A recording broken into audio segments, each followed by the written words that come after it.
ओम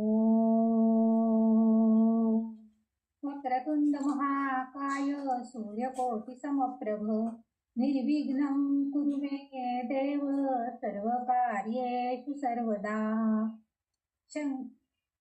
आर्यधर्मोद्धारकाय मायातमविनाशिने श्रीमच्छंकराचार्याय ज्ञानसूर्याय नमो नमः। गुरुर्ब्रह्मा गुरुर्विष्णू गुरुदेवो महेश्वरः गुरु साक्षात् परब्रह्म तस्मै श्री गुरुवे नमः।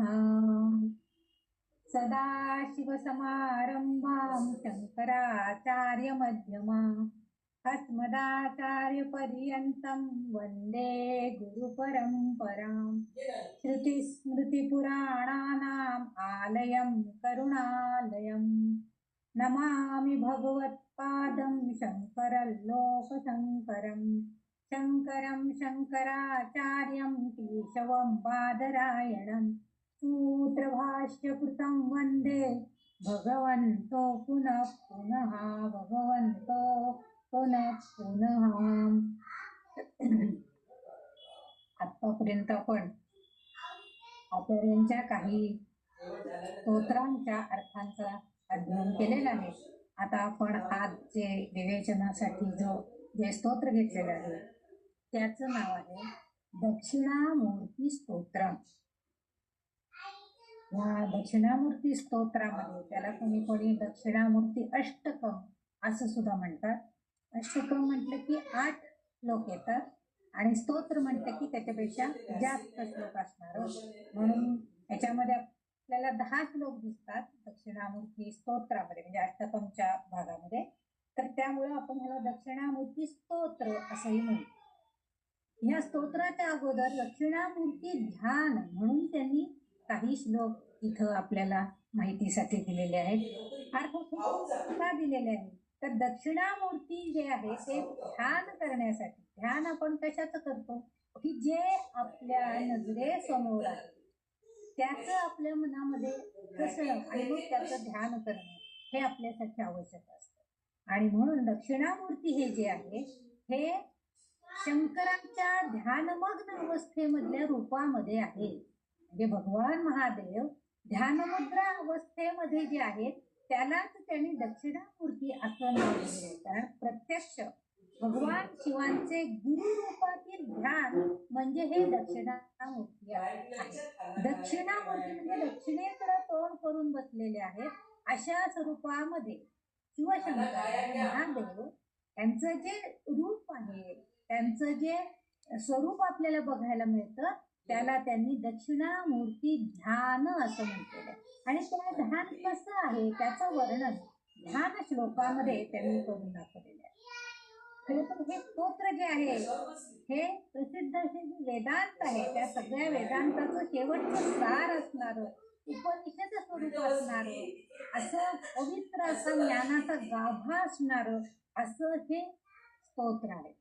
आचार्यांच्या मध्ये अद्वैतात जीव आणि शिव हे एकच आहे आणि द्वैतात मात्र भेद असतो, म्हणजे जीव वेगळा आणि परमेश्वर किंवा जगदीश वेगळा आहे असा अर्थ द्वैतामध्ये आहे। परंतु आचार्यांनी शंकराचार्यांनी अद्वैतवादाचा सिद्धांत, अद्वैतवादाचं तत्वज्ञान सगळ्यांसमोर नेण्याचा प्रयत्न केलेला आहे। त्यावेळेस आपल्याकडं जराशी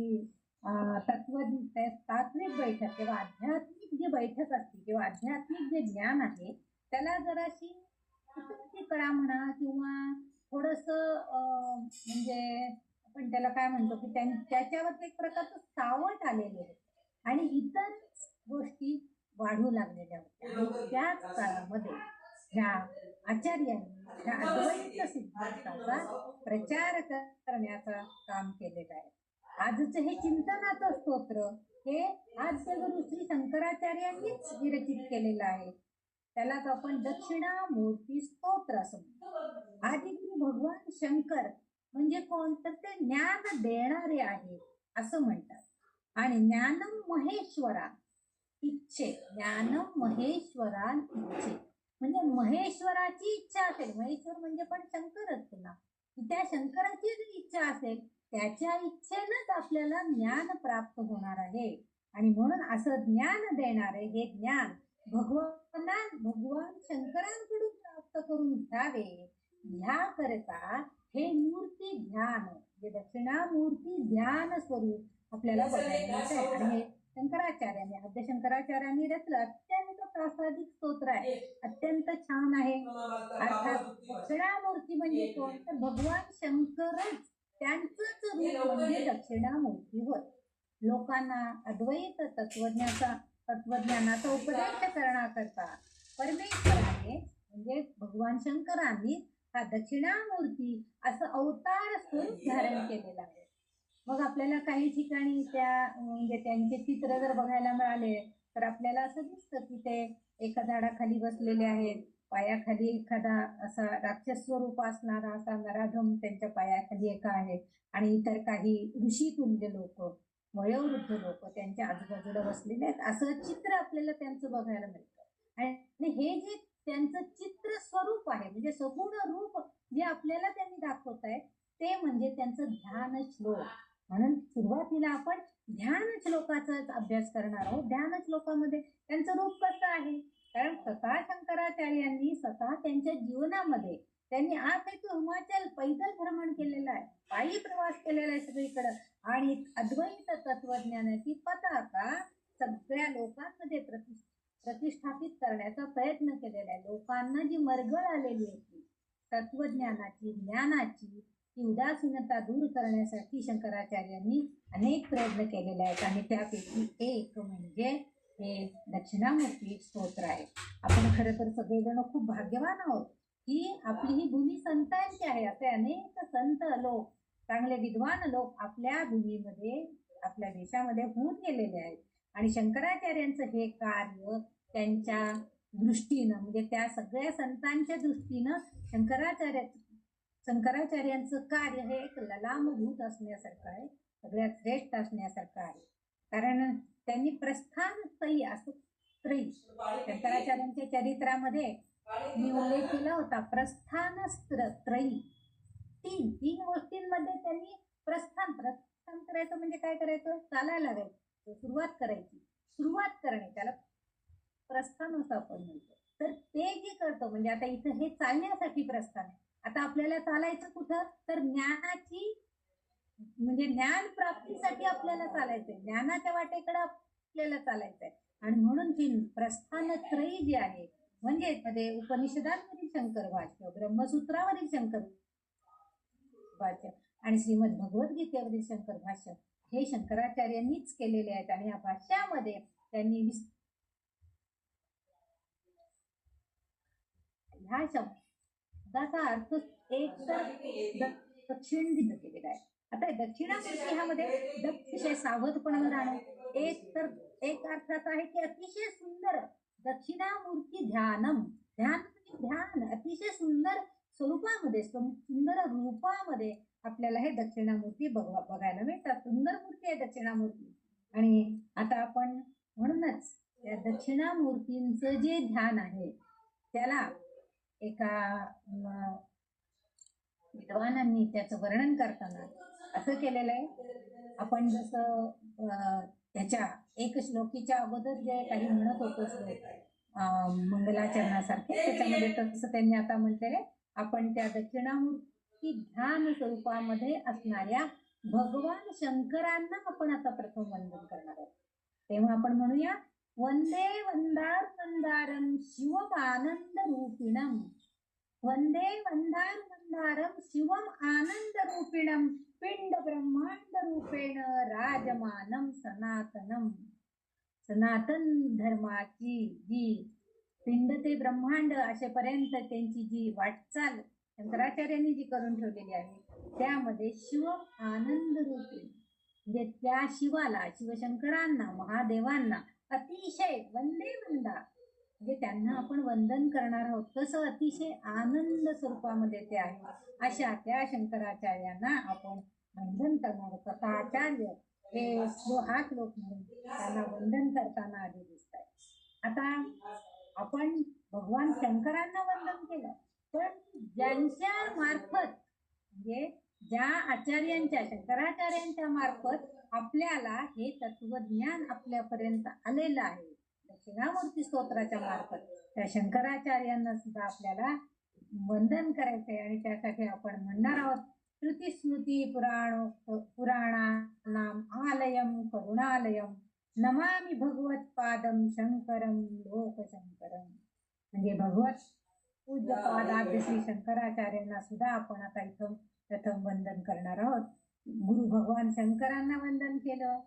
अत्यंत आनंद स्वरूप असणाऱ्या पिंड ब्रह्मांड रूपात सदैव विराजमान असणाऱ्या नित्य नूतन अशा सनातन असणाऱ्या आदि गुरु शंकरांना आपण आधी प्रथम वंदन केलेलं आहे. आणि आता आचार्यांना वंदन करतोय की दक्षिणामूर्ती ध्यानामध्ये असलेल्या भगवानांचं वर्णन आचार्यांनी कसं केलेलं आहे. तर आता आपण आचार्यांना वंदन केलं, शंकरांना वंदन केलेलं आहे. आणि आता आचार्य ज्या शब्दांमध्ये त्या ध्यान रूपाला प्रगट करतायत त्याचं आपण वर्णन या श्लोकांमधनं बघणार आहोत. दक्षिणामूर्ती ध्यान रूप म्हणजे सदाशिव आद्य गुरु.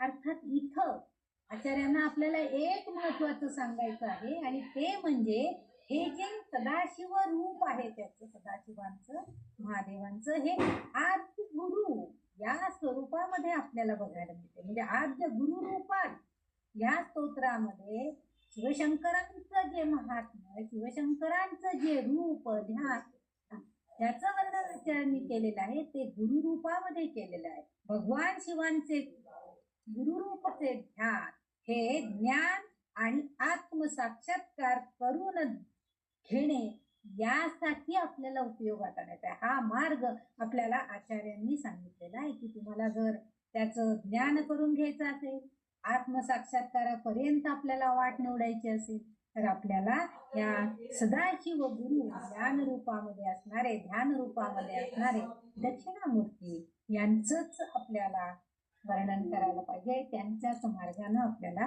जायला पाहिजे.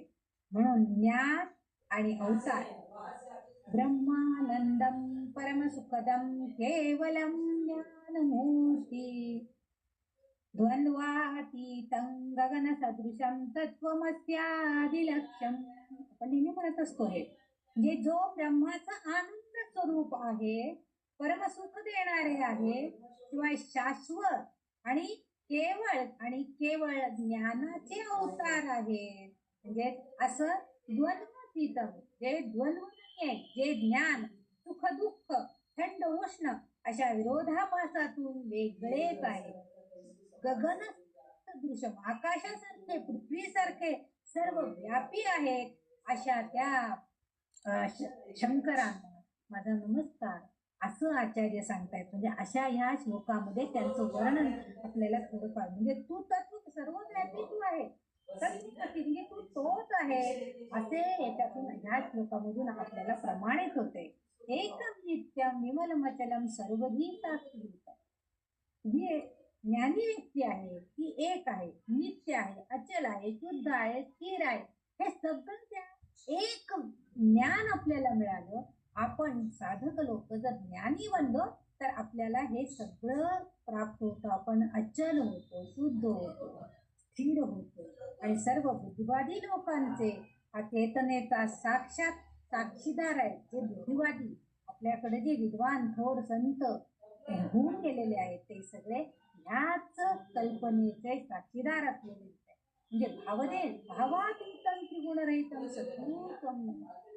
आचार्य त्या सद्गुरू नमन करतायत. ते सांगतायत की भावनेच्या पलीकडे असणारे त्रिगुणरहितं सत्वरजतम ह्या गुणांच्या पलीकडे असलेले असे जे सद्गुरू आहेत त्यांना मी आता प्रणाम करतो, वंदन करतो.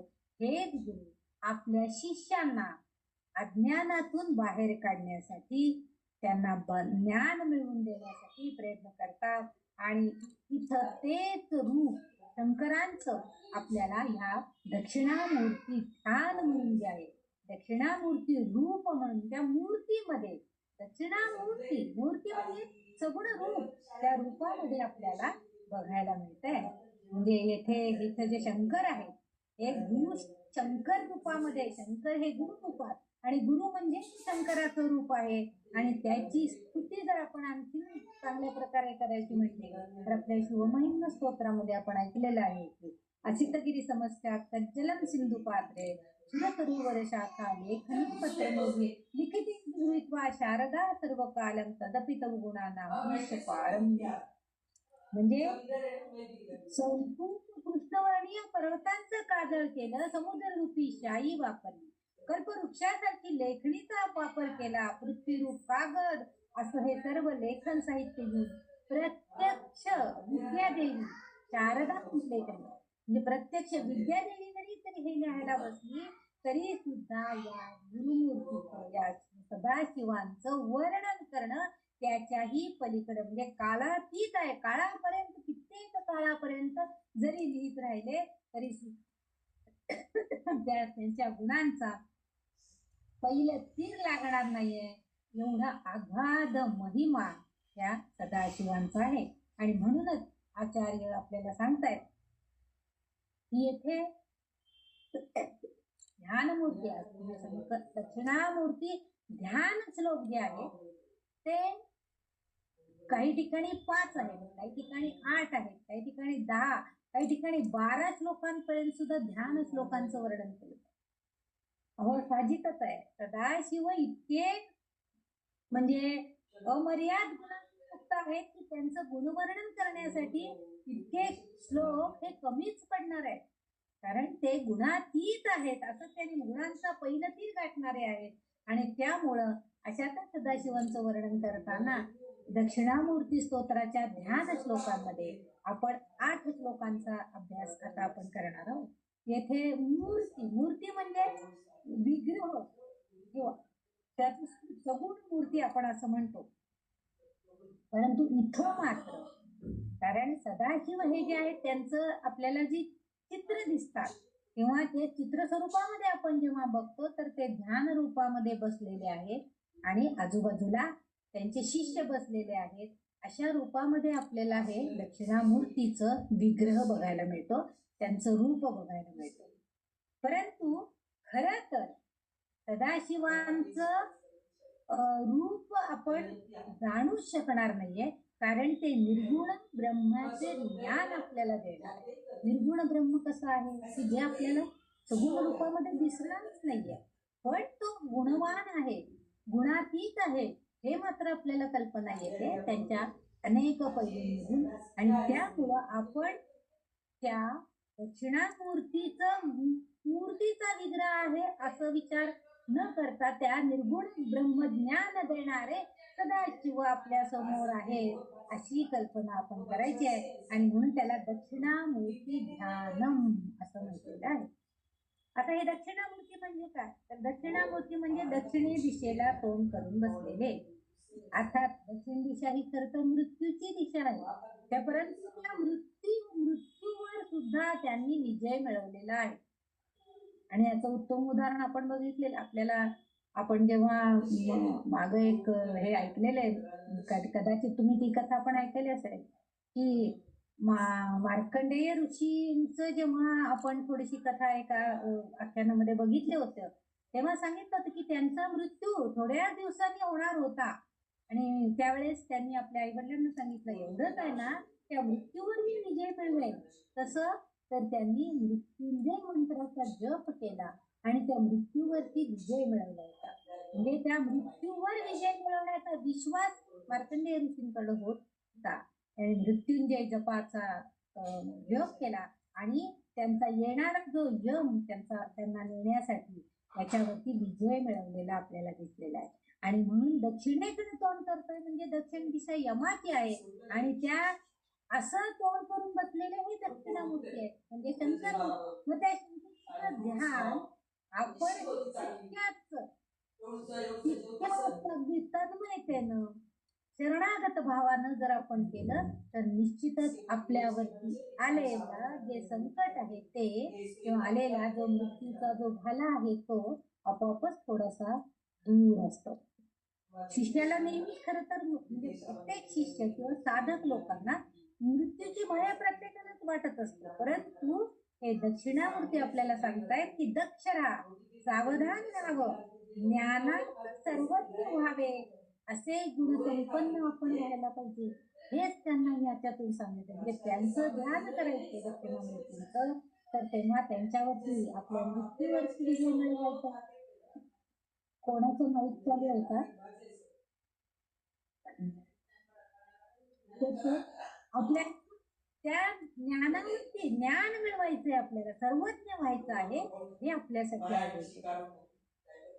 आता ह्या दक्षिणामूर्तीच्या ध्यान श्लोकामध्ये पहिला जो श्लोक आहे त्याला आपण शांती म्हणतो. कुठलंही स्तोत्र म्हणत असताना तर आपण एक शांती मंत्र म्हणतो सुरुवातीला, आणि सुरुवात आणि शेवट त्या शांती मंत्रानं केली जाते. असं आपण बरेचसे स्तोत्र शिकताना किंवा बरेचसे श्लोक शिकताना आपण म्हणतो. तसं हा शांती मंत्र ह्या दक्षिणामूर्ती स्तोत्रामधला, दक्षिणामूर्तींच्या ध्यान श्लोकामधला पहिला श्लोक आहे. हा जो श्लोक आहे तो असा आहे, ओम यो ब्रह्मांडं विदधाति पूर्वं यो वै वेदांश्च प्रहिणोति तस्मै तमहदेव बुद्धि प्रकाशं मुमुक्षुर्वै शरणमहं प्रपद्ये मुमुक्षुर्वै शरणमहं प्रपद्ये. पहिला श्लोक शांती मंत्र, शांती पाठ म्हणून आपल्याला या स्तोत्रामध्ये सुरुवातीला दिलेला आहे. हा जो श्लोक घेतलेला आहे हा श्वेताश्वेत उत्तरीय उपनिषदामधील हा एक मंत्र आहे, हा शांती मंत्र. आणि मंत्र जो असतो तो नेहमी उच्चारताना तो प्रभावशालीच असतो. तो मंत्र जर आपण चांगल्या प्रकारे उच्चारण केलं, चांगल्या प्रकारे त्याचं ध्यान म्हणजे त्याचं जाणीव करून घेतली, जाणून घेतला त्याचा अर्थ, तर आपल्याला निश्चितच त्याचा चांगला परिणाम बघायला मिळतो. येथे शांती मंत्र शांतीपाठ या स्वरूपात त्या स्तोत्रामध्ये घेतलेला आहे. हा मंत्र वेदांत मोक्षाची सुरुवात करताना ईश्वराची स्तुती करण्यासाठी अशासाठी हा मंत्र म्हटलेला आहे. याच्यामध्ये शेवटी ईश्वराला मी शरण जातो, शरण महत्प्रपद्ये, मी ईश्वराला शरण आलेलो आहे. कारण जेव्हा आपण शरणागत भावानं कुणालाही देवदेवतेला प्रसन्न करून घेण्यासाठी शरणागत भाव जेव्हा ठेवू, तेव्हाच आपल्याला ही आपली जी मनोकामना आहे ती पूर्ण करण्यासाठी ती देवदेवता सहाय्य करतात. त्यात असं सांगितलं आहे या श्लोकामध्ये की परमेश्वराचं वेदांचा आदी स्रोत हे जे हा जो शांती मंत्र आहे हा म्हणजे काय आहे, तर परमेश्वराचं वर्णन करणारे वेदांत भाष्य जे आहे त्यातला आदी स्रोत म्हणजे महत्वाचा पहिला श्लोक, आधी सुरुवातीचा स्तोत्र जे आहे ते म्हणजे हे दक्षिणामूर्ती स्तोत्र आहे. आणि त्या स्तोत्रातला हा शांतीपाठ म्हणजे त्यातला पहिला स्त्रोत आहे, पहिली सुरुवात या स्तोत्राने म्हणजे ह्या शांतीपाठाने केली जाते. यांनी सृष्टीच्या प्रारंभाला ज्ञान रूपातील वेदांना ब्रह्ममाला प्रदान केली, अर्पण केली असा हा म्हणजे त्यांनी एक प्रकारच्या ज्ञानाची माला अर्पण करत गेलेले आहे. वेद जे सांगितले जातात, उपनिषदी जी सांगितली जातात त्याच्यामध्ये एकानंतर एक मालिकाच त्यांनी ज्ञानाच्या दिलेल्या आहेत. त्यातला ही एक ज्ञान रूपाची वेदांना प्रदान करणारी ही अर्पण केलेला हा शांतीपाठ, हा मंत्र एक त्याच्यातल्या माळेतून एक मणी असल्यासारखा आहे. आता इथं ओम हा शब्द आहे पहिल्यांदा. ओम म्हणजे काय? ओम हा शब्द जेव्हा आपण उच्चारतो तेव्हा या सृष्टीला गवसणी घालण्यासारखं आपण प्रयत्न करत असतो. ओम असं म्हटलं की आपल्या शरीरातली सगळ्या ज्या नाड्या आहेत, सगळी जी ऊर्जा केंद्र आहे ती सगळी स्फुल्लिंग पावतात, म्हणजे सगळी चेतनामय होऊन जातात. आणि हे सगळं आपण कुणासाठी कशासाठी करतो? सगळं आपल्याला आध्यात्मिक बळ वाढवायचे, आपल्याला मुक्तीचा शोध घ्यायचा आहे. आणि म्हणून खरोखरच त्या तेजस्वी परमेश्वराचा आपण आश्रय घ्यायला जाणार आहोत की ज्याने सृष्टीच्या त्यांनी हे जे पहिल्या ओळ म्हटलेले ओ नो ब्रह्मांडम विदधाति पूर्वी म्हणजे ह्या मुक्तीच्या शोधात खरोखरच त्या परमेश्वराचा आश्रय म्हणजे सृष्टीच्या पूर्वातीला विदधाति पूर्व सृष्टीची निर्मिती होण्याच्या पूर्वीच्या काळातीला हे निर्माण करत्याला ब्रह्म वैश्विक अस्तित्व हे सगळं त्यावेळेस प्रक्षेपित झालेलं होतं आणि त्याच काळामध्ये नंतर म्हणजे सृष्टीचं निर्माती नंतर स्थिती आणि मग लय झाला परत लय नंतर पुन्हा सृष्टीची निर्मिती हे चक्र सतत चालूच आहे आणि तेव्हा खरोखर ह्या सृष्टीचं जेव्हा निर्मिती झाली तेव्हा ह्या परमेश्वराने तेजस्वी अशा ह्या काही विद्वानांना किंवा काही तेजस्वी रूप घेऊन स्वतः प्रगट झालेलं आहे. जसं कृष्णाने गीता सांगितली तेजस्वी रूप घेऊन आले ते मानव रूपामध्ये येऊन पण त्यांनी अर्जुनाला गीता सांगितली की जी आपल्यासाठी सुद्धा प्रेरक आहे. तसं ह्या शंकराच्या रूपामध्ये तेजस्वी रूपामध्ये प्रत्यक्ष शंकर भगवानच आलेले आहेत आणि त्यांनी आपल्या मार्फत म्हणजे त्यांच्या शंकराचार्यांच्या मार्फत आपल्याला वेद प्रकट करून देण्याचं वेदांचा सार प्रकट करून देण्याचं कार्य शंकराचार्यांनी आपल्याला इथे केलेलं दिसते. खरोखरच त्यांच्या बुद्धिमत्तेला आत्मज्ञानाने प्रकाशित केलेलं होतं कारण शंकराचे ते परमभक्त होते. खरं तर शंकराचार्यांच्या घरामध्ये वंशामध्ये कृष्णाची भक्ती आणि शंकराची भक्ती ह्या दोन भक्ती होत्या आणि कृष्ण भक्ती सुद्धा कारण पूर्णा नदीच्या काठी कालडी गावामध्ये त्यांचं घर होतं आणि आईवरती निस्सीम श्रद्धा. बघा आता एखाद्या मुलाला जन्म देणारी जी माता असेल तर ती निर्मितीच करते ना त्या मुलाची निर्मिती तिच्याकडनंच होती आहे. त्यामुळं त्या मुलानं त्या आईचं निर्माता जो आहे जी निर्मिती करते आहे तिचा आदरभाव करणं फार आवश्यक आहे. त्यांच्या पिढीमध्ये आपल्याला याबाबत जरा काही ठिकाणी हे असलेलं दिसतं की काही आई वडिलांचा इतका सन्मान ठेवताना दिसत नाही परंतु प्रत्यक्ष शंकराचार्य मात्र आपल्या आईच्या हट्टासाठी किंवा आईने सोपं व्हावं म्हणून त्यांनी ती पूर्णा नदीचं पात्र सुद्धा आपल्या आईच्या प्रेमासाठी बदलून आपल्या दारातून व्हायला लावलं. म्हणजे इतकी ताकद शंकराचार्यांच्या भक्तीमध्ये श्रद्धेमध्ये होती की पूर्णा नदीचं जे प्रवाह होता नदीचा तो त्यांनी आपल्या आईला फार लांब जायला लागू नये म्हणून आपल्या दारातनं तो प्रवाह नेला. तसंच काही ठिकाणी त्यांच्याच गावामध्ये एक कृष्ण मंदिर होतं तर ते मंदिर अतिशय भंगलेल्या स्वरूपामध्ये होतं विस्कळीत झालेलं होतं आणि मग त्यांनी त्या आपल्या गावातल्या लोकांना संघटित करून त्या कृष्णाच्या मंदिराचं सुद्धा पुनरुत्थापन आचार्यांनी केलेलं आहे. म्हणजे आपल्या आईला स्नान व्हावं आणि नित्य कृष्ण दर्शनही घडावं या हेतून किती सुंदर आचार्यांनी कार्य केलेलं आहे बघा.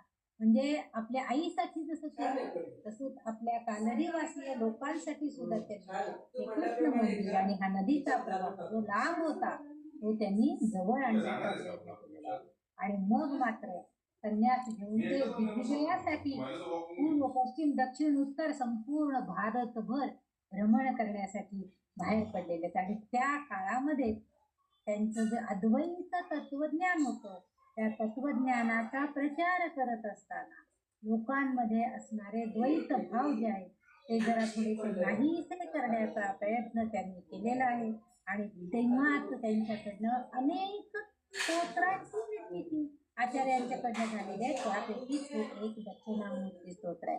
आपण बघितलेलं आहे नर्मदाष्टक बघितलेलं आहे कनकधारा स्तोत्र आपण बघितले म्हणजे अशी अनेक तऱ्हेची म्हणजे आचार्यांनी पुष्कळ प्रकारच्या म्हणजे विशिष्ट अशा देवदेवतांवर त्यांनी बरीचशी स्तोत्र रचना केलेली आहे. आता याच्यातलं पहिला आपण बघितलेला आहे श्लोकामध्ये वास्तव ब्रह्म म्हणजे आपण जर ती मूर्ती त्यांचं जे चित्र आपण बघितलेलं आहे असेल तर ते बघा आपल्याला व्हॉट्सअपवर बघायला मिळेल. आणि ते डोळे समोर की ते कसून बसलेले आहेत, छान मुद्रेमध्ये बसलेले शंकर.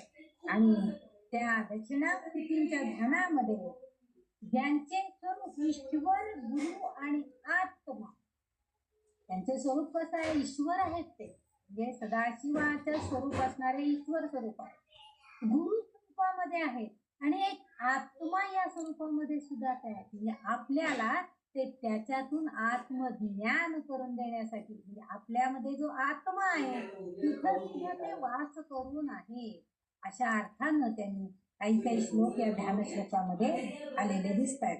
तर पहिला श्लोक आपण जो बघतो आहोत तो म्हणजे ओम ब्रह्मांडं विदधाति पूर्वं यो वै वेदांच प्रहिणोति तस्मै. प्रहिणोति तस्मै म्हणजे काय, तर जो परमात्मा आहे तो वेदांच्या ब्रह्माच्यासाठी, वेदांचं ब्रह्मज्ञान लोकांना पोहोचवण्यासाठी प्रेषित म्हणून प्रहिणोति तस्मै, म्हणजे आचार्य वेदांचं ज्ञान, आचार्यांनी जे वेदांवरती उपनिषदांवरती जे भाष्य केलेलं आहे ते भाष्य लोकांपर्यंत पोहोचवण्यासाठी एक प्रकारचं प्रेषित म्हणून हे आचार्य इथं आलेले आपल्याला दिसत आहेत.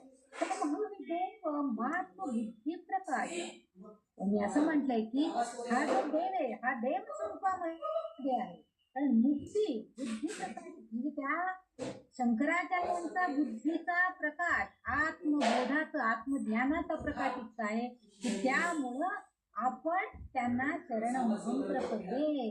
म्हणजे शंकराचार्य स्वतः सदाशिव शंकरांना म्हणतात गुरुस्वरूपातल्या हे ईश्वरा महादेव, तुम्ही देव आहात, ईश्वर आहात, की ज्यांनी सृष्टीमध्ये हे तुम्ही रूप घेऊन आलेला आहात, तुम्हाला मी शरणमहं प्रपद्ये, मी तुम्हाला वंदन करतोय, मी तुम्हाला शरणागत झालेला आहे, मुक्ती मिळवण्याच्या प्रयत्न असलेल्यासाठी हा श्लोक अतिशय चांगला आहे की आपल्याला जर मुक्ती मिळवायची तर आपण अशा शरणागत भावानं त्या आद्य भगवान शंकरांना शरण जायचं. हा पहिला श्लोक आहे, हा शांतीपाठ किंवा शांती मंत्र म्हणून आपल्याला या स्तोत्रामध्ये दिसतोय. आता ध्यान श्लोकामध्ये कडे आपण वळणार. ध्यानाचा श्लोक जो आहे त्याच्यामध्ये पहिला जो श्लोक आहे तो श्लोक आहे मौनं व्याख्या प्रकटित परब्रह्म तत्त्वं युवानं वर्षिष्ठान्ते वसदृषिगणैरावृतं ब्रह्मनिष्ठैः आचार्येन्द्रं करकलितचिन्मुद्रमानन्दमूर्तिं स्वात्मा रामं मुदितवदनं दक्षिणामूर्तिमीडे. म्हणजे संपूर्ण विश्वाचे गुरु असणं असे मौन वाक्य, पण कसे आहेत, विशिष्ट प्रकारे असे विशिष्ट वर्णन त्यांचं केलेलं आहे. कसे आहेत ते, तर मौन मुद्रेत ते प्रगटित आहे. मौन मुद्रेमध्ये, मौन मुद्रा म्हणजे कशी, तर अर्धोन्मिलित डोळे आणि चिन्मुद्रा. चिन्मुद्रा म्हणजे आपलं अंगठा आणि अंगठ्या शेजारचं बोट हे दोन्ही एकमेकाला मिळवायचं आणि पुढची 3 बोटं ही आपल्या गुडघ्यावरती शांत मुद्रेमध्ये बसायचं आहे. डोळे अर्धोन्मिलित आहेत, पूर्ण मिटलेले डोळे नाही, अर्धोन्मिलित डोळे आहेत. अशा स्वरूपामध्ये म्हणजे आपल्या डोळ्यांसमोर मौनम व्याख्या म्हणजे त्या व्याख्यान किंवा त्यांचं जे भाषण आहे, त्या गुरूंचं भाषण कसं आहे, मौन रूपामध्ये आहे, म्हणजे ते बोलत नाहीत, प्रगतीत परब्रह्म तत्व युवानम म्हणजे युवा गुरु आहेत. आपल्या डोळ्यासमोर ते ब्रह्मतत्व नाहीये. खरं तर आपण समजा चित्र बघितलेलं नसतं तर आपल्या डोळ्यासमोर ते प्रगट झाले असते का, पण नाही. ह्या ध्यान श्लोकांमार्फत मात्र आपल्याला दिसतंय की 2 मिनिट डोळे आहेत आणि चिन्मुद्रा स्थितीमध्ये चिन्मुद्रा केलेली आहे, हात दोन्ही हातांच्या बोटांची आणि गुडघ्यावरती हात ठेवून ते शांत स्वरूपामध्ये बसलेले आहे. परब्रह्म तत्व युवानम म्हणजे परब्रह्माची जाणीव आपल्याला करून घ्यायची. परब्रह्म आपल्याला जाणायचं आहे, तर त्या परब्रह्माचं ते जे ज्ञान आहे ते ज्ञान प्राप्त करून घेण्यासाठी प्रकटित हे प्रकट स्वरूपामध्ये तिथं आलेले आहेत आपल्या डोळ्यासमोर. ते ब्रह्म जरी नसलं तरी सुद्धा ते कसे आहेत, युवा गुरु, युवान. म्हणजे ते जे गुरु आहेत ते कसे आहेत, युवान. बघा, तरुण लोक जे असतात ते नेहमी चैतन्यानं सळसळलेले असतात. म्हणजे आपण म्हणतो ना, हो तरुण रक्त आहे म्हणून ते पटापटा सगळं करतात. आता कसं आमचं थकलंय शरीर, आता आमच्या हातनं होणार नाही असं आपण म्हणत असतो. म्हणजे त्याचा अर्थ काय आहे की ते जे ज्ञान आहे, युवा गुरूंच्याकडे असणारं जे ज्ञान आहे ते सदैव ताजं आहे, सदैव जागरूक आहे, सदैव ते ताजं आणि शुद्ध आहे. ज्ञान असणारं जे युवा रूप त्या सदाशिव गुरूंचं आहे ते सदैव शुद्ध ज्ञानाच्या स्वरूपामध्ये आहे. आणि त्या युवा गुरूंकडून आपल्या अंतःकरणाला उपदेश करून घेण्यासाठी आपल्याला ते माईक बंद करून हे होत नाही का, रेकॉर्डिंग होत नाही आपोआप? लवकर ना परडणे किती आली असेल खाली.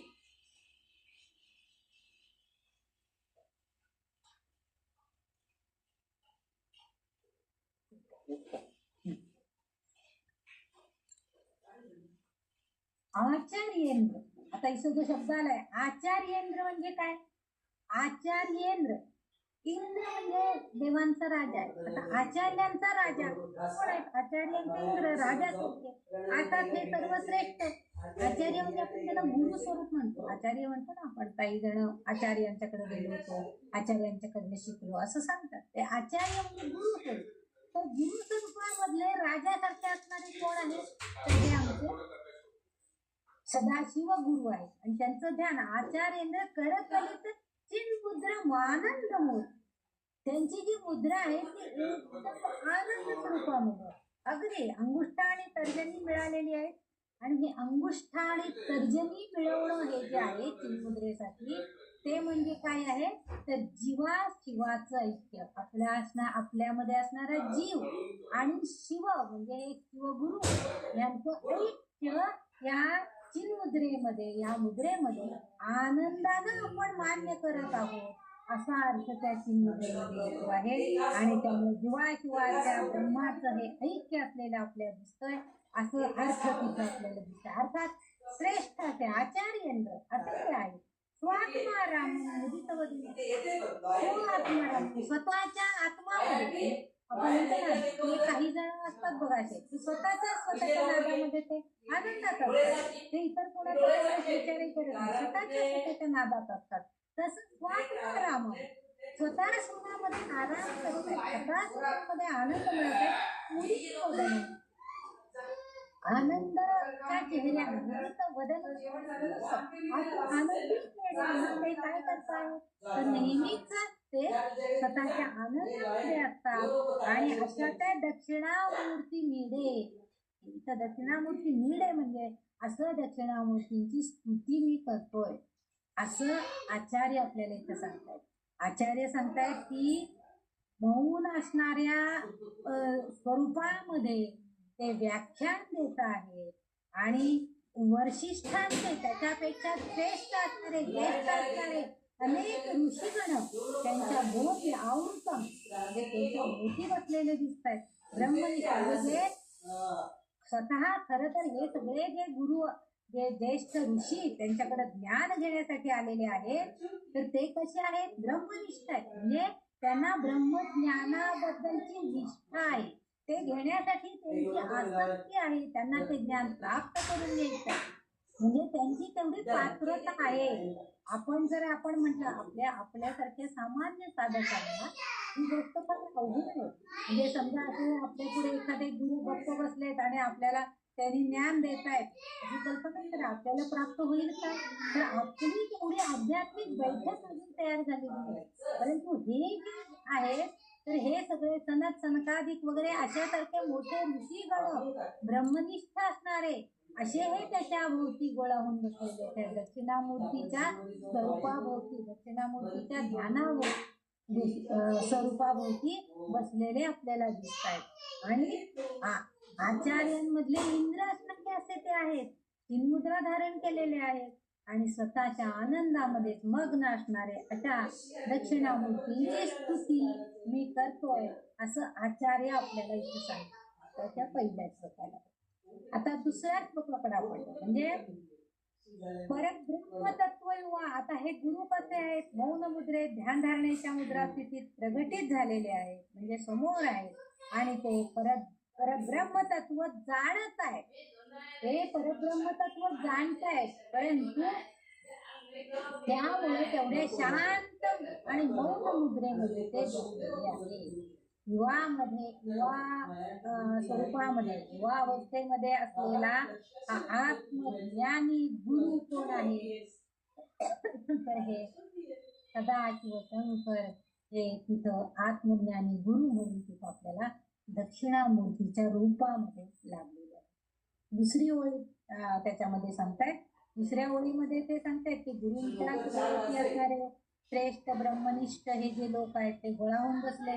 आचार्य तिथं श्रेष्ठ इंद्रासारखे आहेत आणि हे वयोवृद्ध ज्ञानवृद्ध मनबुद्धीची तीव्रता जास्त असणारे असे लोक आहेत. म्हणजे त्यांना ते ज्ञान जाणून घेण्यासाठी तेवढी तीव्र बुद्धिमत्ता त्यांची आहे आणि त्यामुळे त्यांना ते ज्ञान सहजपणे मिळवता येणार. आपल्यासारख्या सामान्य साधकाचं हे ते जरी युवा गुरु असले तरी सुद्धा त्यांच्याकडून मिळणारं ज्ञान हे ब्रह्मवेत्ते हे ऋषी तुल्य असणारे लोक वयोवृद्ध ऋषीगण हे सगळं ते ज्ञान त्यांची मनबुद्धी पातळी उच्च प्रतीची असल्यामुळे ते त्यांच्या मौन व्याख्यानातून सुद्धा ते ज्ञान प्राप्त करून घेत आहेत. त्यानंतर पुढच्या तिसऱ्या ओळीमध्ये त्यांनी सांगतात आचार्येंद्र वयोवृद्ध श्रेष्ठ लोक आहेत. आचार्य गुरु मध्ये सर्वश्रेष्ठ असणारे असे हे दक्षिणामूर्ती गुरु आहेत. एक हात चलमुद्रेत या स्वरूपामध्ये रममाण आहेत, आनंदात आहेत आणि त्यांचा चेहरा स्वात्मारामन मुदित वदन अतिशय आनंद प्रसन्न चेहरा आहे आणि त्यामुळं प्रसन्न चेहरा हसरा चेहरा जर असेल समोरून येणारा माणूस तर आपल्याला सुद्धा बरं वाटतं. आपणही लगेच हसून त्याला नमस्कार करतो, वंदन करतो. श्रेष्ठ गुरु श्रेष्ठ असेल तर नक्कीच वंदन करतो आणि जर तो गुरु जर चेहरा करून आपल्या समोर बसलेला असेल तर आपल्याला सुद्धा आपल्यालाही प्रसन्न वाटत. पण दक्षिणामूर्ती मात्र तसे नाहीये. ते आनंद आणि प्रसन्न चित्तानं त्यांच्या समोर बसलेले आहेत. अशा दक्षिणामूर्तींना वंदन नमस्कार त्यांची मी स्तुती करतोय. मिळे दक्षिणामूर्ती मिळे म्हणजे तुझी स्तुती करतोय मी असं आचार्य आपल्याला इथे म्हणतात आणि तिचं त्यांना वंदनही करतात. दुसरं आपण जर बघितलं तर दुसऱ्या श्लोकामध्ये श्लोकामधल्या दुसऱ्या श्लोकाचा अर्थ बघायचा झाला तर असा श्लोक असा आहे. वटविटपि समीपे भूविभागे निषण्णं सकल मुनिजनानां ज्ञानदाता रमारात त्रिभुवन गुरुमीशं दक्षिणामूर्तिदेवं जनन मरण दुःखच्छेद दक्षं नमामि. बघा वटविटपि समीपे संपूर्ण विश्वाचे गुरु असलेले असे स्वरूपामध्ये असणारे दक्षिणमूर्ती हे वडाच्या झाड वट म्हणजे वडाचं झाड त्याच्या खाली जमिनीवर बसलेले आहे. त्यांच्याजवळ काय आहे? भूमिभागे निषण्ण जमिनीवर बसले भूमिभागे निषण्ण आसनस्थ बसलेले आहेत त्यांच्या जमिनीवरती त्या वडाच्या झाडाखाली. म्हणजे पारावरती वगैरे बसलेले असं वर्णन नाही आहे तर झाडाखाली आसनस्थ अवस्थेमध्ये ते बसलेले आहेत आणि त्यांच्या भोवती जमलेल्या जे सगळे ऋषीमुनी आहेत त्यांना ज्ञान देणारे तिन्ही लोकांचे गुरु त्रिभुवनांचे गुरु ईश्वर रूप असणारे असे हे काय आहेत तिथं बसलेले आहेत दक्षिणामूर्ती देव स्वरूपामध्ये असणारे असे हे दक्षिणामूर्ती इथं आहेत असं आपल्याला दिसते. आणि काय करता येते? सकल मुनिजनांना ज्ञानदाता रमारा ज्ञान देण्याच्या कार्यामध्ये ते रममाण होऊन गेलेले आहेत. म्हणजे तिन्ही लोकांचे जे आणि खालच्या ओळीला त्रिभुवनाचे गुरु आहेत आणि शेवटच्या ओळीला त्यांनी सांगतायत जनन मरण दुःख छेद दक्षम नमामि. म्हणजे आपल्या जन्मामध्ये जन्म मरणाचं जे दुःख आहे किंवा आपल्याला आपण जीवन जगत असताना जे काही दुःख आपल्या वाट्याला येते ते दुःख काय दुःख छेद दक्षम न मान. तर ते जे दुःख आहे ते मुळापासून म्हणजे आपण जेव्हा जन्म घेतो जन्माला आल्यावरती आपण रडत असतो, सगळे हसत असतात की छान बाळ जन्माला आलं बाळ जन्माला आलं म्हणून. पण आपल्याला वाईट वाटत असतं कारण आता खऱ्या अर्थानं जन्म घेतल्यावरती काय दुःख भोगायला लागणार आहे ते आता हळूहळू कळायला लागणार असतं, त्यामुळे आपण रडत असतो. पण ह्या जन्माचं आणि मरणाचं दुःख आपण इतरांना देतो आणि आपण हसत निघून जातो. पण हे जे जन्म मरणाचं जे दुःख आहे ते दुःख मूळ छेद जन्म मरण दुःख छेद रक्त नाश करून टाकतात. दक्षम मामी तत्पर राहायला सांगतात की तुम्ही जर दक्षिणामूर्ती स्तोत्राचं किंवा दक्षिणामूर्तींचं ध्यान जाणून घेतलं तर तुमच्या जन्म मरणाचं जे दुःख आहे ते दुःख संपवण्याचं हे दक्षिणामूर्ती कार्य करतात. तुमचं दुःख हरण करून टाकतात, नाश करून टाकतात. कारण का तर कारण ब्रह्मज्ञान आत्मज्ञान ते आपल्याला प्राप्त करून देतात. सगळ्यांचंच करतात असं नाहीये. तर जेव्हा एखादा शिष्य आत्मज्ञान ब्रह्मज्ञान प्राप्त करून घेण्यासाठी दक्षिणामूर्तींकडे जाईल आणि ते ज्ञान प्राप्त करून घेईल तर आपोआपच त्याचं जन्म मरणाचं दुःख आपोआपच छेद होऊन जाणार आहे, नाश पावून जाणार आहे. आणि त्यासाठी सांगतायत दुःख छेद दक्षम नमामी. त्यामुळं तुम्ही तत्पर राहायला पाहिजे आणि त्या दक्षिणामूर्तींना नमस्कार करायला पाहिजे. म्हणून ते सांगतात नमस्कार करतो वंदन करतो मी अशा या दक्षिणामूर्ती ध्यान गुरूंना मी नमस्कार करतोय. आता इथं वटवृक्षाचीच उपमा का दिली आहे तर वटवृक्षाची उपमा देण्याचं कारण जसं वडाला अनेक फांद्या आणि उपफांद्या म्हणजे पारंब्या स्वरूपामध्ये असतात परंतु मूळ वृक्ष मात्र एकच असतो. म्हणजे म्हणून वडाच्या झाडाचा बुंधा जो असतो तो खूप मोठा काही काही ठिकाणी आपल्याला बघायला मिळतो. काही काही मोठे मोठे वृक्ष मुद्दाम सांगितलं जाते इतक्या वर्षापूर्वीचा आहे तितक्या वर्षापूर्वीचा आहे कारण तो मूळ वृक्ष एकच आहे पण त्याच्या पारंब्या स्वरूपामध्ये वेगवेगळे असतात. तसंच अनेक मतमतांतर असलेली शिवगुरु रूपातील दक्षिणामूर्ती एक गुरुच आहे हे मात्र सत्य आहे. म्हणजे जरी कुणाकुणाला पटत नसलं विद्वानांच्या भाष्यकारांना किंवा मीमांसक लोकांना हे दक्षिणामूर्तींचं रूप काही ठिकाणी पटलेलं नाही, मतमतांतर त्याविषयी आहे.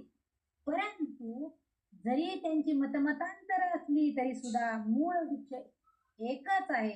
तसंच शिवगुरु दक्षिणामूर्ती हे एकच रूपच एक गुरुच आहेत, गुरुरूप आहेत, त्रिभुवनांचे गुरु आहेत म्हटलेलं आहे. याचा अर्थ ते गुरुरूप शिवरूप एकच आहे हे मात्र सत्य आहे. व्यावहारिक जगामध्ये दक्ष आता त्यांनी दक्ष राहा असं म्हटलेलं आहे आपल्याला. आता मी शेवटच्या ओळीचा अर्थ सांगताना सांगितलं की दक्षम नमामि तत्पर राहा सावधान राहा असं राहायला सांगतायत. का बरं कारण व्यावहारिक जगामध्ये आपण बरेच वेळेला फसवले जातो.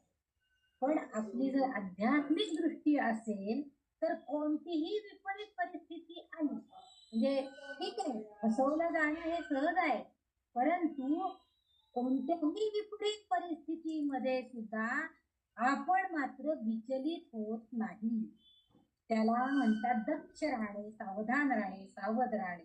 आणि आपल्याला ह्या ते आपल्याच स्वरूपामध्ये जसं दक्षिणामूर्ती आपल्याच स्वरूपामध्ये एकनिष्ठ असतात, एकमेव गुरु रूपामध्ये असतात तसं आपण सुद्धा आपल्या तत्वांशी एकनिष्ठ राहायला पाहिजे. असं जणू म्हणजे तुमच्या जन्ममरणाचा छेद करून नाश करायला जर दक्षिणामूर्तीने करायला पाहिजे असेल तर आपण सुद्धा कोणत्याही परिस्थितीमध्ये सावध राहून योग्य निर्णय घेऊन विचलित न होता दक्ष राहायला पाहिजे, सावध राहायला पाहिजे, एकनिष्ठ असला पाहिजे. म्हणजे आपलं तत्वज्ञान जे आपण मिळवलेलं आहे त्या तत्वज्ञानाची सुद्धा नाहीतर धरसोड आज काय ह्या पक्षामध्ये गेलो उद्या काय त्या पक्षामध्ये गेलो परवा काय त्यांच्याशी संधान बांधलं मग काय मोळी बांधली मग काय एकजूट केली मग काय एकत्रीकरण केलं. म्हणजे हे असं नको आहे.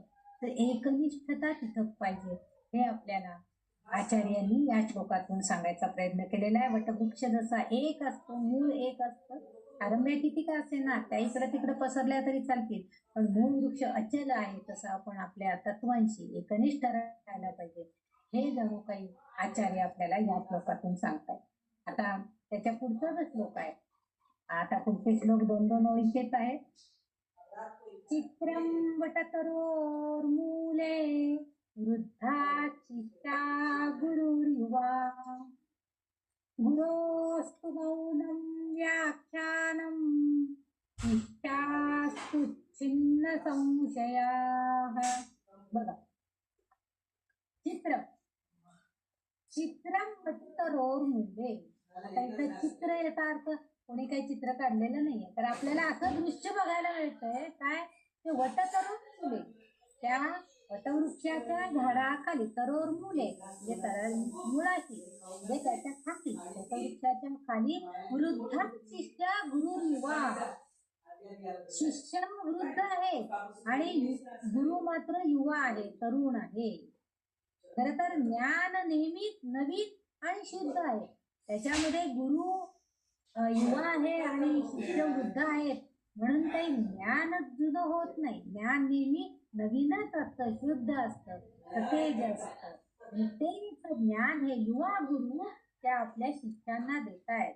कारण ज्ञान नेहमीच कसं आहे, तर ते नेहमीच शुद्ध चैतन्य स्वरूप असतं आहे आणि ते ज्ञान, शुद्ध असणारं ज्ञान युवा गुरु आपल्या शिष्यांना, वृद्ध शिष्यांना देत आहे. तिथं असं दृश्य दिसतंय की वटवृक्षाच्या मुळाशी अनेक वृद्ध शिष्य बसलेले आहेत आणि युवा गुरु त्यांना ज्ञान देत आहेत.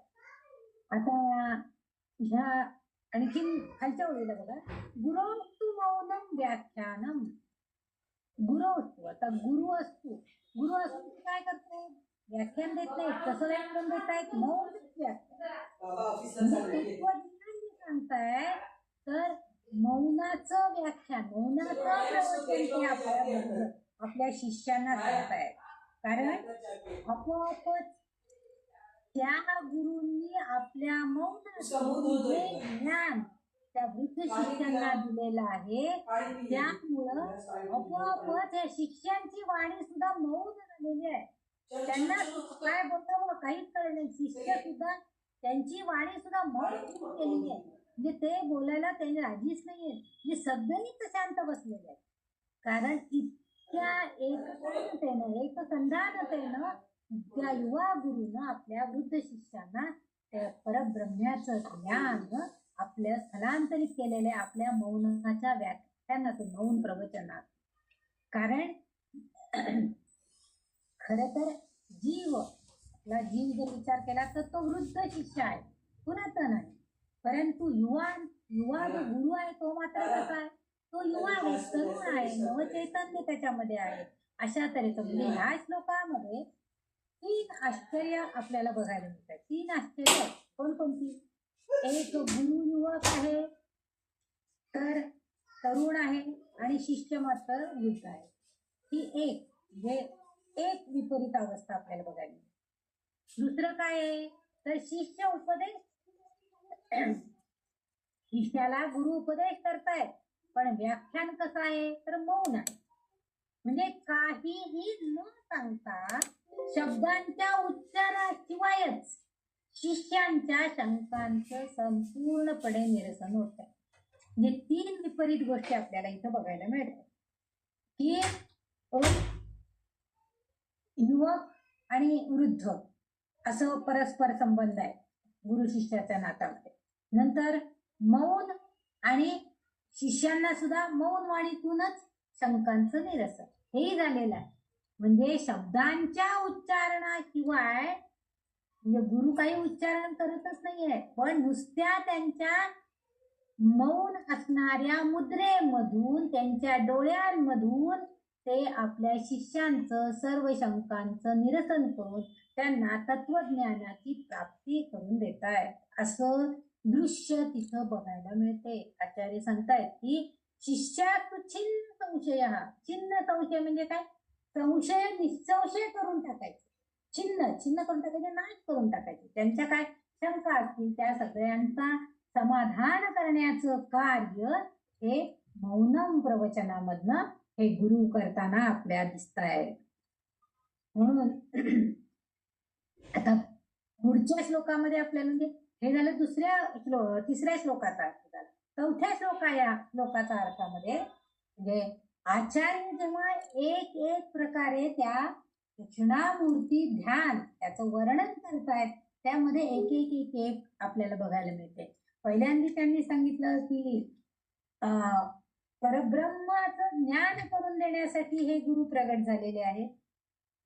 ते त्रिभुवनाचे गुरु आहेत आणि ते आपल्या सगळ्या जनन मरणाच्या दुःखाचा नाश करणार आहेत. तिसऱ्या याच्यामध्ये त्यांनी सांगितलं की युवा गुरु आहेत आणि वृद्ध शिष्य आहेत, परंतु मौनातून त्यांनी शिष्यांच्या शंकांचं निरसन केलेलं आहे. तिसऱ्या श्लोकामध्ये सांगितलं. आता चौथ्या श्लोकामध्ये आचार्य काय वर्णन करतायत? निधये सर्व विद्यानाम. म्हणजे आता चौथ्या श्लोकामध्ये सांगतायत निधये सर्व विद्यानाम. आता इथं निधय हा जो शब्द आलेला आहे, निधय म्हणजे काय तर भांडार, खजिना, काही ठिकाणी आश्रयदाता असा शब्द सुद्धा त्यांनी वापरलेला आहे. म्हणजे सर्व विद्यांचा आश्रयदाता असणारा असा, सर्व विद्यांचा खजिना असणारा असा, सर्व विद्यांचं भांडार भरलेला असणारा असा कोण? निधये सर्व विद्यानाम. कोण आहे ते? अर्थात दक्षिणामूर्ती. भिषजे. आता भिषजे म्हणजे काय तर औषध. भिषजे म्हणजे औषध अर्थ आहे त्याचा. भवरोगिण म्हणजे या भवरोगातून, या भवसागरातून पार होण्यासाठी वैद्यासारखं म्हणजे डॉक्टर सारखं हे काम करतायत. आपल्याला एखादा रोग झाला तर आपण डॉक्टरकडे जातो, औषध देतात ते आणि आपण त्या रोगातून मुक्त होतो. तसं या दक्षिणामूर्तींकडं सगळं विद्यांचं भांडार आहे, सगळ्या विद्यांचा खजिना आहे आणि या खजिन्यातून ते काय करतात? आपल्याला अशा प्रकारचं ज्ञान देत आहे की त्या ज्ञानामधून आपण भवरोगातून पार होऊ शकतो. या संसाराच्या भवसागरातून आपण पार होऊन जाणार आहोत.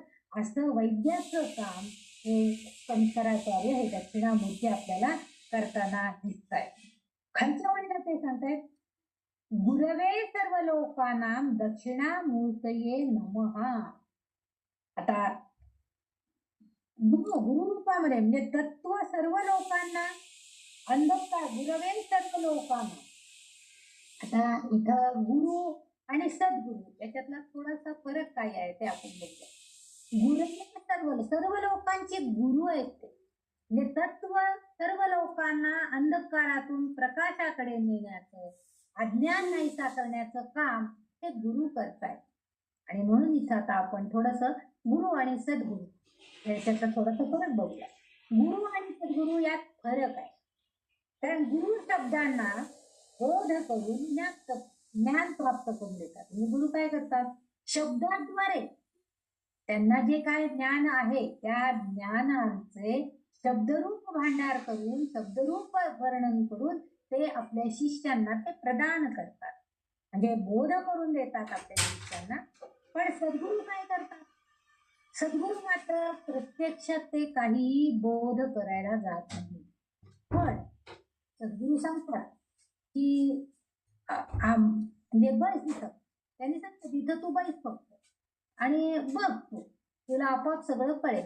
त्या आपल्याला असं वाटतं असं कसं काय कळेल मला, परंतु आपल्या सद्गुरूंच्या आचरणाकडं जर आपण तन्मयतेनं आणि अनुसंधान बांधून जर बघत राहिलो तर त्यांचं आचरण कसं आहे त्या आचरणातून आपल्याला ज्ञान प्राप्त करून देतात.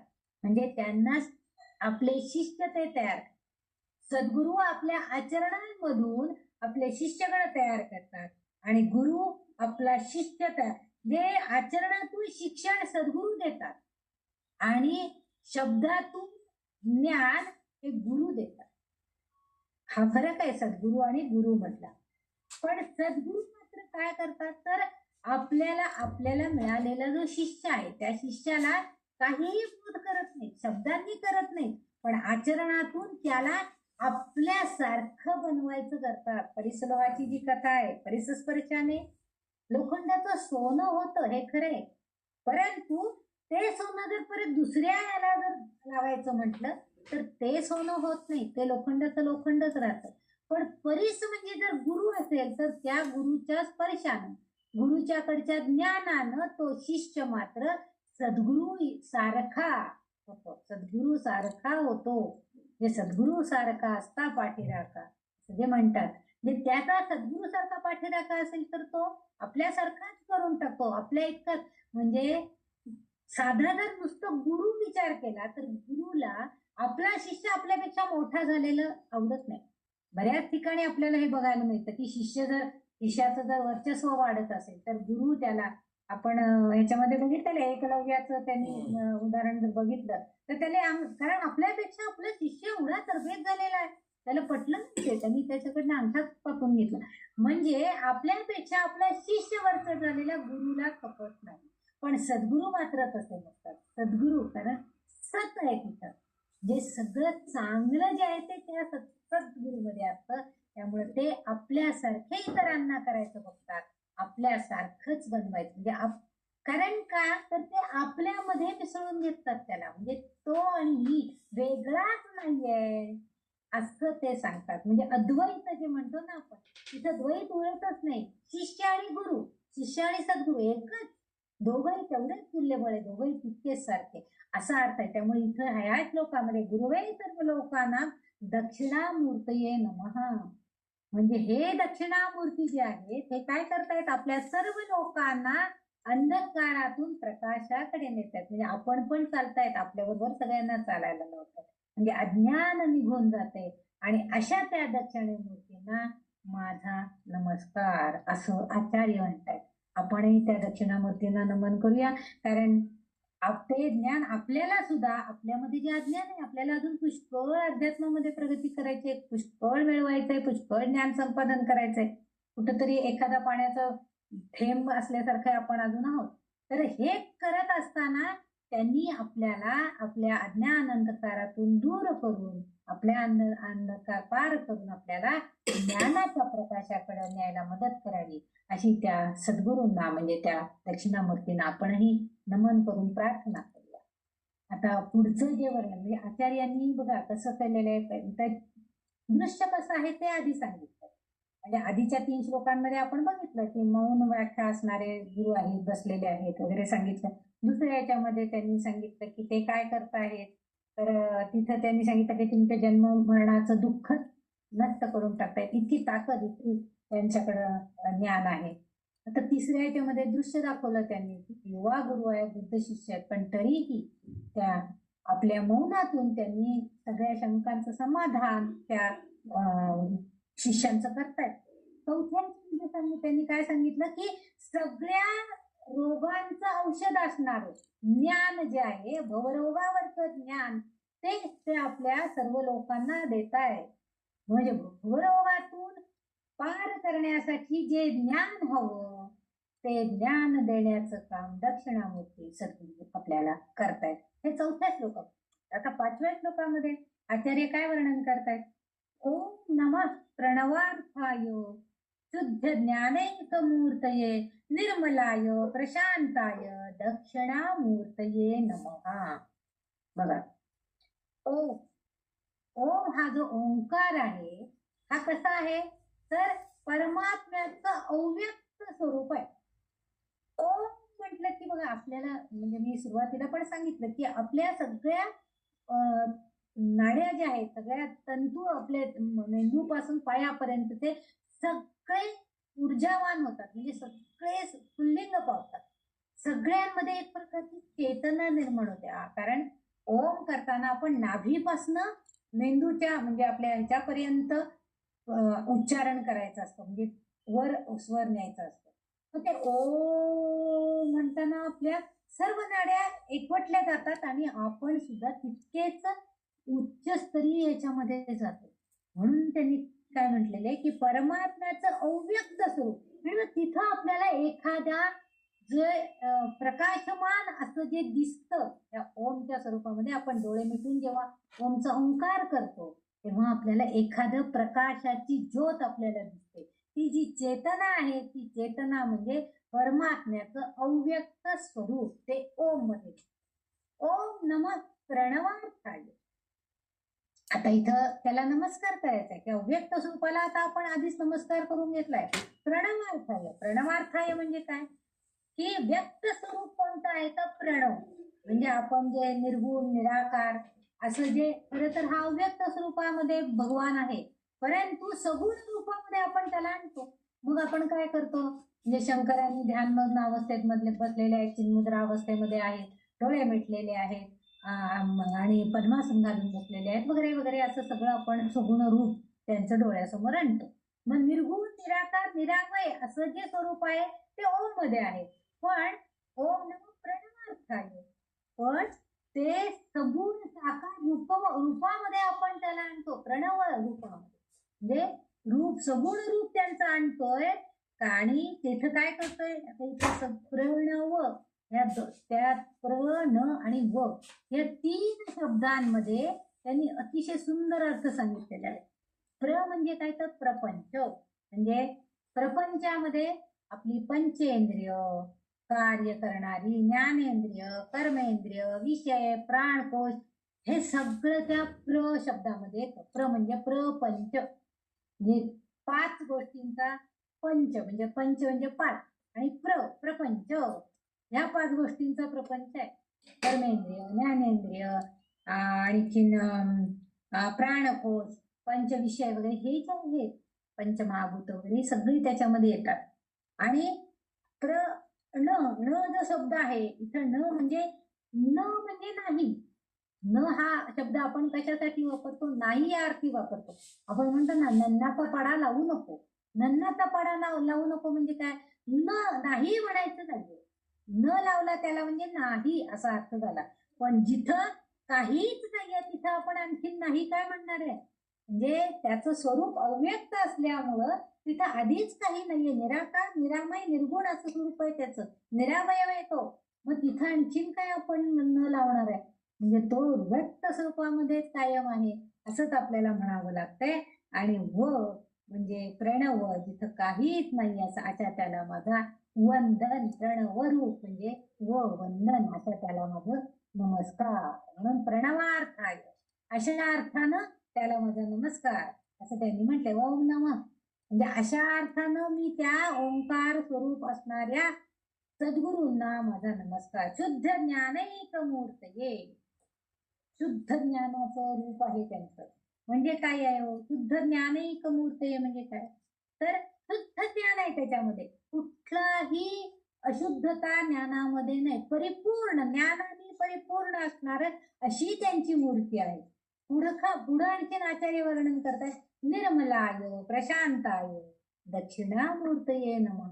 निर्मलाय म्हणजे काय, निर्मल म्हणजे निष्कलंक निर्दोष मलिन नसलेला असा जो आहे असा आणि पुढं प्रशांताय नुसतं शांत नाही, परिपूर्णपणे शांत असलेला म्हणजे अगदी शांत मन मिळावू प्रशांत परिपूर्ण अशा अर्थानं जो आहे तो मलिन नाहीये, तो निर्दोष आहे, निष्कलंक आहे.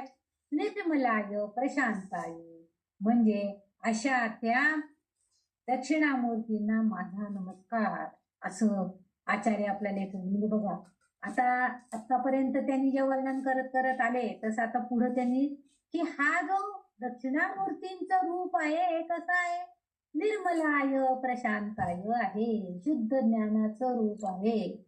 म्हणजे चेतना स्थिर आहेत. म्हणजे ह्या दक्षिणामूर्तींच्या रूपामध्ये आता आपण त्यांचे सगुण रूप आपल्या ध्यानामध्ये आलेलं आहे. त्यांचं जे रूप वर्णन करतायत आचार्य त्यामुळे आपण सगुण रूपामध्ये त्यांना आता बघू शकतोय. मग तिथं काय दिसतंय आपल्याला की ते अशा स्वरूपामध्ये आहेत की निर्मल शांत अशा स्वरूपामध्ये आहेत, शुद्ध ज्ञानानं परिपूर्ण आहेत आणि ओम अशा अव्यक्त स्वरूपामध्ये प्रणवनाथाय असं म्हटलेलं आहे. प्रणवार्थामध्ये ते परिपूर्ण आहेत अशा त्यांना माझा नमस्कार असं या 5व्या श्लोकामध्ये स्वरूप वर्णन केलेले आहे आचार्य. आता पुढच्या श्लोकामध्ये आणखीन आता हे सगळे जे श्लोक आहेत ना काही ध्यानाचे ते त्यांचं आणखीन वर्णन करण्यासाठी काही विद्वानांनी आपल्या मतानुसार त्याच्यामध्ये आणखीन वाढीव श्लोक आणलेले आहेत. आता खरं तर आता ह्या 5व्या श्लोकाला आचार्य म्हणजे माझ्या माहितीप्रमाणे माझ्याकडे जे खूप जुनं पुस्तक आहे, मला वाटलं 1980चं वगैरे असं असेल, म्हणजे बऱ्याच वर्षापूर्वीचं, तर त्याच्यामध्ये फक्त 5च श्लोक ध्यानाचे असं होते. परंतु आता नंतरचे जे PDF वगैरे आले तर त्याच्यामध्ये त्यांनी श्लोक वाढवलेले आहेत. हरकत नाही, आणखीन वर्णन करत तर त्यांची स्तुती करायला मिळते तर काय हरकत आहे. म्हणून आपण आणखीनही ते 3ही श्लोकांचा अर्थ बघणार आहोत. आणखी म्हणजे अर्थात आचार्यांनी जरी ते वर्णन केलेलं नसलं तरी सुद्धा ते त्या शुद्ध स्वरूप असणाऱ्या प्रणव रूपामध्ये असणाऱ्या त्या सद्गुरूंचंच वर्णन आहे. मग त्याचं स्तुती करायला काय हरकत आहे. म्हणून आपण आता ती ह्याच्यामध्ये बघणार आहोत, पुढच्या श्लोकामध्ये बघणार आहोत. पुढचा जो श्लोक आहे, चिद्घनाय महेशाय वटमूल निवासिने सच्चिदानंद रूपाय दक्षिणामूर्तये नमः. चिद्घनाय. आता चिद्घन म्हणजे काय तर दृढ चेतना. चिद्घन, घन म्हणजे काय, आपण ज्याला असं घट्ट असलेलं जड स्वरूपामध्ये असेल त्याला आपण घन स्वरूप, द्रव स्वरूप, घन स्वरूप हे आपल्याला माहिती आहे, सायन्स मध्ये आपण बघतो. तर चिद्घन, चिद्घन म्हणजे ज्याची चेतना स्थिर आहे, दृढ आहे अशी. चिद्घनाय महेशाय. महेश म्हणजे आता अर्थात शिवशंकर महादेव, की जे महेशाय म्हणजे ईश्वर देव आहे. 5 मिनिट ताई, थोडं बंद करा, मी चेक करू देते फक्त.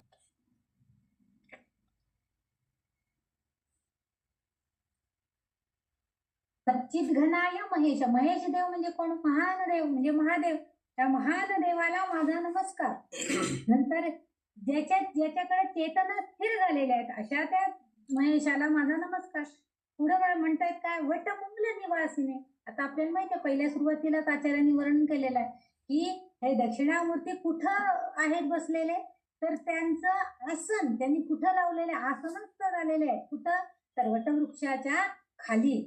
वटमूल निवासी म्हणजे वडाच्या झाडाखाली आसनस्थ झालेल्या ह्या महान देवाला माझा चिद्घनाय, की ज्याच्या चेतना सगळे स्थिर झालेले आहेत. आणखीन कसं त्याचं वर्णन केलंय, सच्चिदानंद रूपाय. सच्चिदानंद म्हणजे त्याचं अस्तित्व, त्याच्या चेतना ह्या सगळ्या काय करतायत तर सगळ्यांना आनंद देण्याचा प्रयत्न करतायत. सच्चित आनंद म्हणजे सगळ्यांना आनंद, म्हणजे सगळ्यांचं अस्तित्वामध्ये चेतना आणि आनंदाचं मूर्त स्वरूप कोण आहेत तर हे दक्षिणामूर्ती आहेत. आणि अशा त्या दक्षिणामूर्तीला माझा नमस्कार असो, असं आचार्य वर्णन केलेले आहे.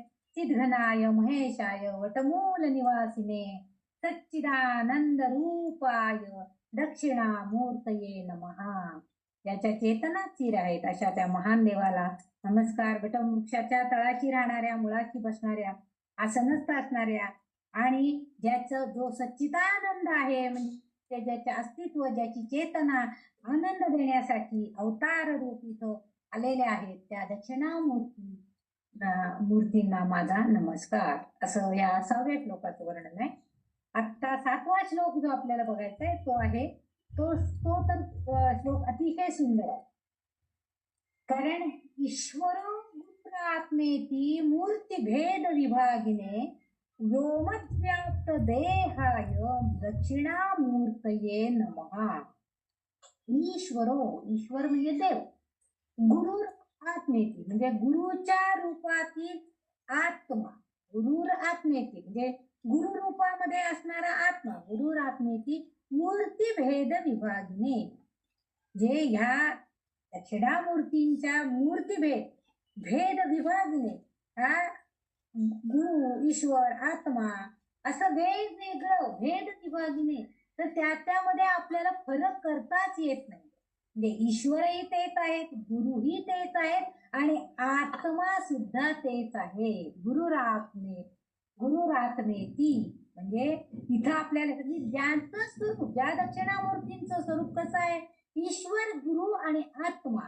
आपण जरी त्यांना वेगवेगळं म्हणत असलो तरी सुद्धा ते सगळे मिळून एकाच ठिकाणी, एकाच स्वरूपामध्ये म्हणजे या दक्षिणामूर्तींमध्ये आपल्याला बघायला मिळते. आपण काय म्हणतो, आत्मा वेगळा आहे, ईश्वर वेगळा आहे, नंतर गुरु वेगळे आहेत असा आपण अर्थ काढतो. परंतु दक्षिणामूर्तींच्या ध्यानाकडे बघितलं, त्यांच्या मूर्तीकडे बघितलं की आपल्याला असं दिसतं की काय आहे, तर ते देव आहेत. कारण भगवान महादेवांच्या स्वरूपामध्ये महादेवांनी हे रूप घेतलेलं आहे.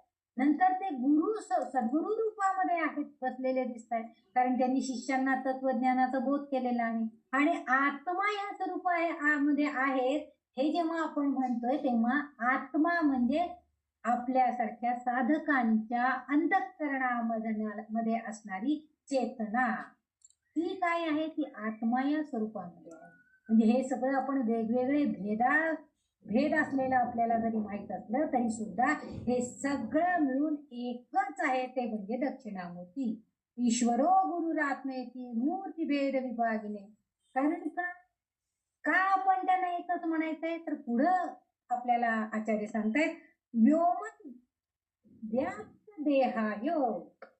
कारण हे दक्षिणामूर्ती जे आहे तर हे आकाशाच्या सारखे व्यापक आहेत.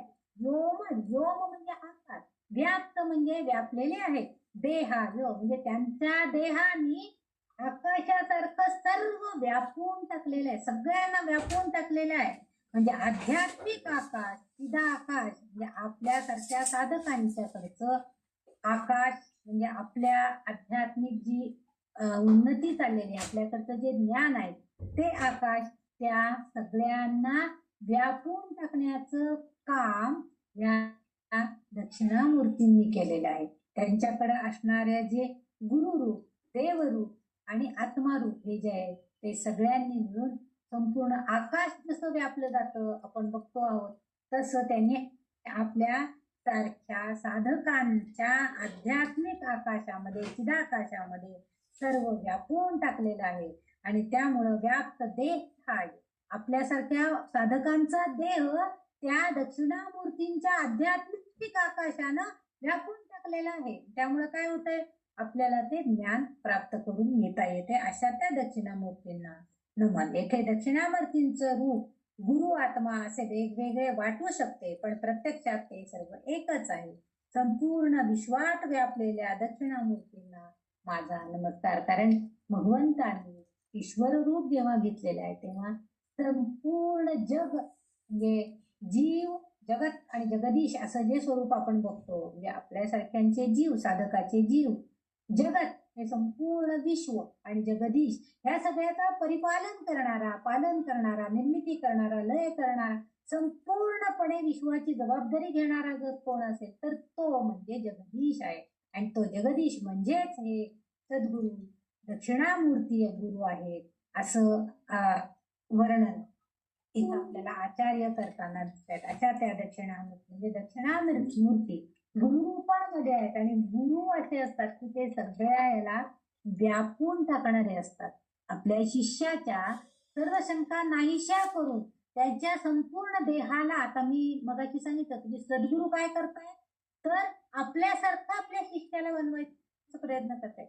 म्हणजेच ते आपल्या आचरणातून सांगतायत. म्हणजे त्यांनी जसं सगळं आपल्या आचरणातून आपल्या शिष्यांना द्यायचा प्रयत्न करतायत, याचाच अर्थ आपल्या आचरणातून ते संपूर्ण आपल्या साधकांचा देह व्यापून टाकतायत आपल्या तत्वज्ञानानं, असा त्याचा अर्थ इथं आपण लिहू शकतो. व्योमद व्याप्त देहाय दक्षिणामूर्तये नमः.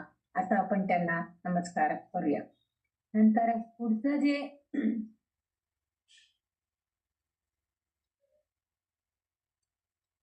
जे अंगुष्ठ तर्जनी योगमुद्रा. आता इथं मात्र काय करतायत, आपल्याला आचार्य सांगतायत अंगुष्ठ, अंगठा, तर्जनी. मगाशी मी सांगितलं योग मुद्रा, चिन मुद्रा असं त्यांनी पहिल्या श्लोकामध्ये जे वर्णन केलेलं, तर ती चिन मुद्रा म्हणजे हीच आहे.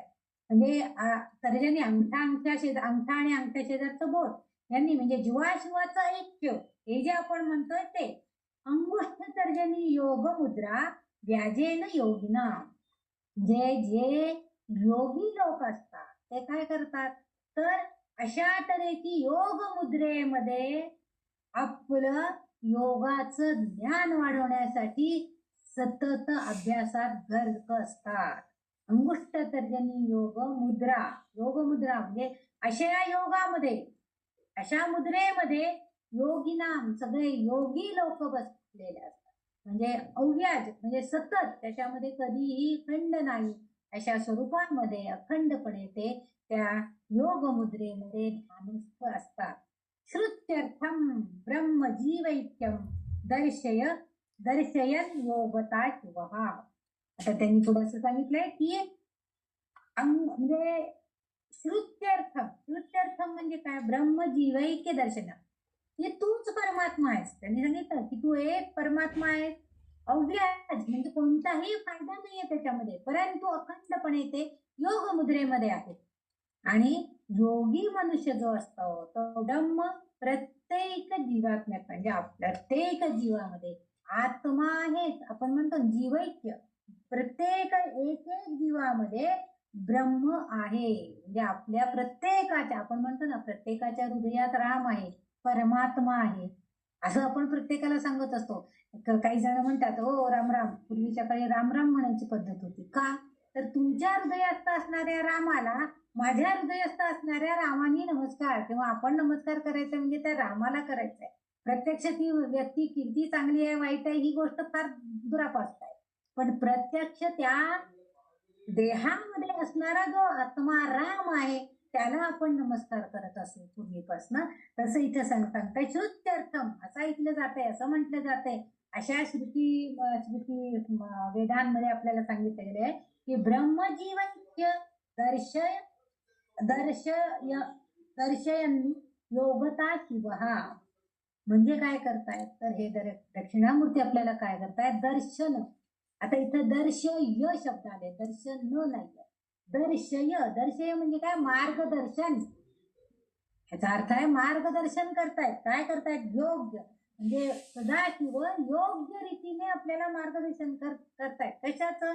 श्रुत्यर्थम ब्रह्मजीवैक्यम, जे ऐकी गोष्ट आहे आपल्याला. श्रुत्यर्थम ब्रह्मजीवैक्य म्हणजे ब्रह्मा म्हणजे जीवामध्ये, प्रत्येक जीवामध्ये एक परब्रह्म आहे याची जाणीव करून देण्यासाठी योग्य मार्गदर्शन करण्याचं काम हे स्वरूपामध्ये असणारे सद्गुरू दक्षिणामूर्ती आपल्याला करतायत.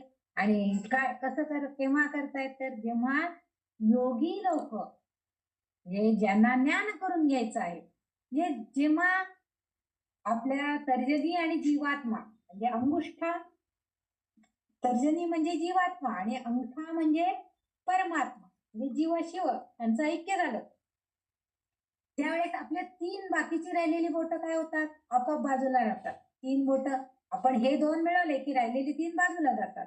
आणि ह्या तीन बोटं म्हणजे काय सांगतात?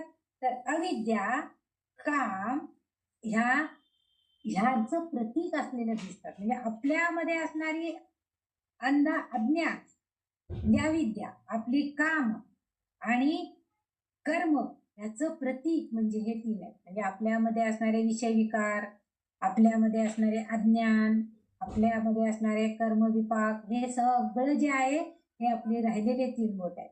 कारण ह्या दोन बेटामध्ये काय झालेलं आहे?